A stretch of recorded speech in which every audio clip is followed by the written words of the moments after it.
You think you'll see it coming. You think the end of a marriage is a fire loud, hot, and destructive.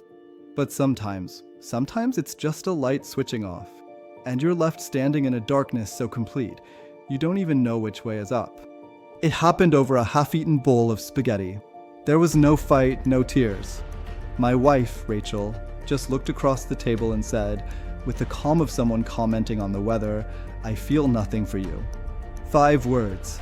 5 words that shattered the life I'd been building for years.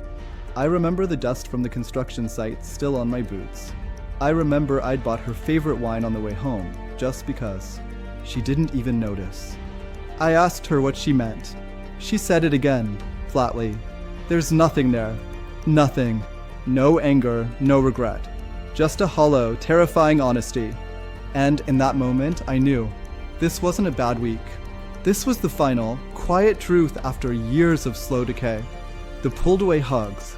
The I'm tired's that were really I don't want yous. I had seen the signs, but I didn't want to believe the house was on fire until I was standing in the ashes. I didn't scream. I didn't beg. What would have been the point? You can't negotiate with emptiness. So, I did the only thing I could. I started to rebuild. Not for her, but for the man I used to be. It began with a run. Just me, my breath, and the pavement. I ran until the burn in my lungs was louder than the ache in my heart. I started eating better. Got a haircut. Bought clothes that fit. I was reclaiming the territory of myself inch by inch. I journaled. I poured every unspoken word, every moment of pain, onto those pages until they stopped echoing in my head. I deleted our photos. I cleaned the house of her ghosts, the candles, the mugs, the blanket she always used. It was a funeral for the life we once had. And through it all, she barely noticed. She moved through the house like a stranger, assuming I'd just get over it, resume my role. But the man she had rejected was gone. Then I met Jasmine. It wasn't dramatic. I bumped into her at a grocery store, knocked her apples everywhere. We laughed. And for the first time in years, laughter didn't feel like a performance. It was light, easy. She saw me. Not what I could provide, but me. One night, we were out at a restaurant. I was laughing, really laughing, my hand resting on Jasmine's. I looked up, and there was Rachel. She was standing across the room, frozen. And I watched her watch me. I saw the confusion, the dawning realization in her eyes. The man she said she felt nothing for was full of life. He was happy, and he was happy with someone else. I didn't gloat.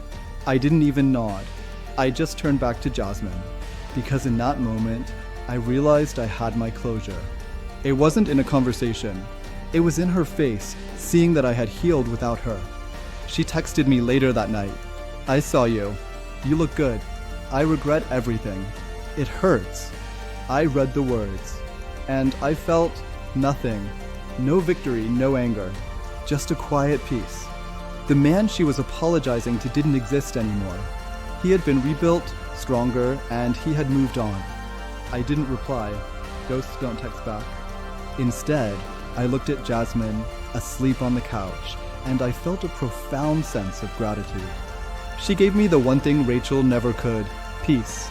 And that's the real victory. Not revenge, not a dramatic win. It's the quiet, powerful realization that you've outgrown the person who took you for granted. And you've built a new life where their absence isn't a wound. It's a blessing.